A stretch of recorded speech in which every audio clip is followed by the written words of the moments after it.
My current coaster credit count at the time of recording this video is 56. Nothing to really brag about, but I'm just a poor college student with a YouTube channel in which I bribed other people into subscribing to me. With that being said, I've only been what I consider a coaster enthusiast for only about the last 2 years. Before that, I really wasn't riding thrill rides. In fact, I used to be scared of roller coasters. Yes, I used to be scared of roller coasters. Hard to believe, I know.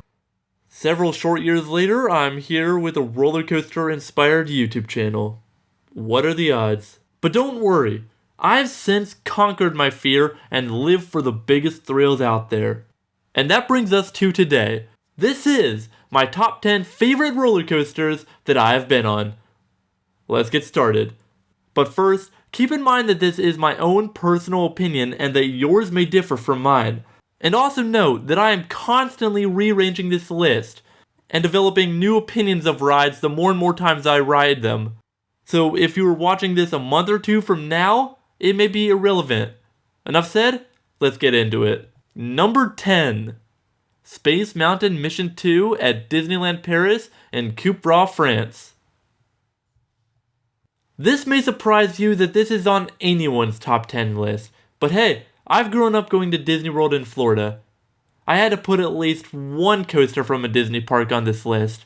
It's also no secret that because I've grown up going to Disney parks, that I love good theming. So when a coaster has theming, I automatically love it that much more. Number 9. Goliath at Six Flags Over Georgia in Austell, Georgia. This coaster may have an unkept look to it as the paint and the track really seems to be fading away. But that being said, this B&M Hypercoaster is a real famous one around where I live. That's right, Six Flags Over Georgia is my home park, being only about a 15-minute drive from where I live. With that being said, I still do think that it's one of the lowest rated parks that I've ever been to. Funny story really quick before I move on. During that 540-degree downward helix, I was riding in the back row with my girlfriend, and she actually blacked out for about 10 seconds. She doesn't mind riding it now, but she has stated that she'll never ride in the back row again. So note that it is possible to black out on this coaster. Coming in at number 8, Millennium Force at Cedar Point in Sandusky, Ohio.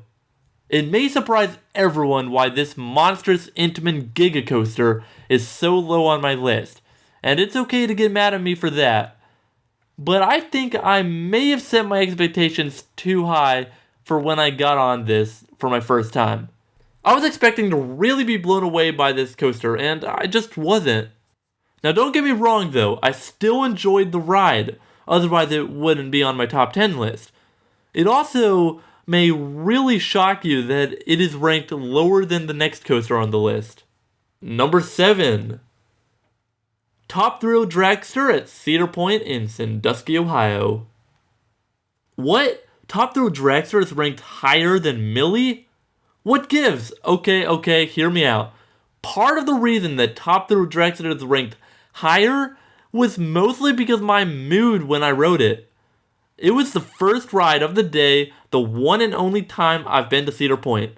Therefore, I was just really excited to get on this coaster. Before this, I've never been on a coaster that ran over 70 miles per hour, and this one goes 120. I've never been on a ride that over 335 feet, and this one is 420 feet. Of course, I was excited, and I got off so excited about what I just rode, it was unreal. Number 6. Revenge of the Mummy at Universal Studios Florida in Orlando, Florida. Here may be another shocker for some of you. This indoor coaster is a must-do whenever I visit Universal. Like I said before, I grew up going to Disney World, so I absolutely love good theming, and Revenge of the Mummy is no exception of that. The special effects that occur on this one-of-a-kind attraction is unreal. Sometimes I'll ride this 3 or 4 times in a row whenever I go just because how much I love this ride. Heck, I even enjoy watching the movie it's based off of despite how truly awful it is. This brings us to the top half of the list with number 5. Twisted Cyclone at Six Flags Over Georgia in Austell, Georgia. This surprisingly is the only RMC coaster that I have ever ridden, and man is this a good ride. Even though it's very short in ride length, I've never been on a coaster that does so much in its short ride time. Looking at the stats, it doesn't seem too impressive on paper, but it really is a good use of a hybrid coaster. I remember the first time I rode this, I just got off and I said to myself, I see why they call it Twisted Cyclone. It also makes me regret not being able to ride Steel Vengeance at Cedar Point when I was there. Number 4. Cheetah Hunt and Busch Gardens Tampa Bay in Tampa, Florida. This Intamin Blitz coaster is yet another where most of you may be shaking your heads at. But this is my own opinion, remember? I just love a good launch coaster, which is why 6 of the 10 coasters on this list are launch coasters. This one though has 3 great launches. The setting and just overall how smooth this attraction experience is combined is also why I love it so much. I enjoy the quick transitions and amazing airtime that you get on this coaster. Number 3. Maverick at Cedar Point in Sandusky, Ohio. Here's one that really surprised me and took me by storm when I rode it for the first time. When I was getting on this, I knew nothing about this coaster. I had no expectations for it because it's one of those rides that surprisingly never has come up in my pre-park research. Like whenever I visit a theme park for the first time, I do a little bit of research. Nothing to really completely spoil the park for me before I go, but just enough research to know what I'm getting myself into, and to know what rides to hit up first. And I did kind of find out along the way what the coaster was, but I did not know a single thing about the 70-mile-per-hour launch in the tunnel at the halfway point of the ride. Nor did I know about the extremely intense transitions that really gave me a shock. I had an amazing experience because how little I knew about it getting on it. There's no surprise why I put this so high on this list, and why it's my favorite Cedar Point attraction.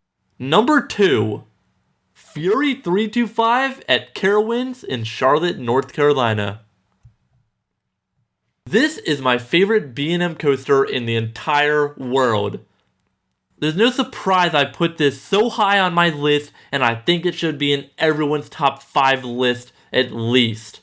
I took my first and so far only trip to Carowinds about a month ago and rode this thing 6 different times. That may have set my own record for most times riding a single ride in one day. I love this thing so much. It doesn't let up at all throughout the duration of the ride and really has become the park's flagship attraction. That being said, I hope I don't start an angry mob on my all-time favorite coaster, which is Hagrid's Magical Creatures Motorbike Adventure at Universal's Islands of Adventure in Orlando, Florida. Okay, so there's been a lot of debate on whether or not this new coaster has lived up to the hype that it's been given. And to that I say, yes, I do think it's lived up to the hype that it's been given. From the time of recording this, I've ridden it a total of 6 times, and it never ceases to amaze me. I love how there are 7 launches on this coaster. It has that sort of Maverick feel to it with the quick transitions. I love the drop track, and the theming is amazing as well. Now I know that this coaster has been dubbed as one of the most unreliable coasters in the world, with its extended downtime and condensed operating hours. So consider yourself lucky if you've ridden it without it breaking down at least once while you were in line. All this being said, I'm sorry if I angered you by putting this above Fury. I really am. But like I said numerous times already in this video, I'm a bit biased towards theming on rides, and Fury doesn't really have any. So I have to give the number 1 spot to Hagrids for that. Well, there you go. That's my top 10 coasters list. Hopefully I didn't start an angry mob at my door for angering too many enthusiasts, but these are my own personal opinions after all. Of course yours will be different. So I would like everyone to comment down below your top 10 list. I can't wait to see what yours looks like. Thank you for watching, and don't forget to subscribe. This has been Coaster Digest, where the coaster community comes together. I'll see you next time.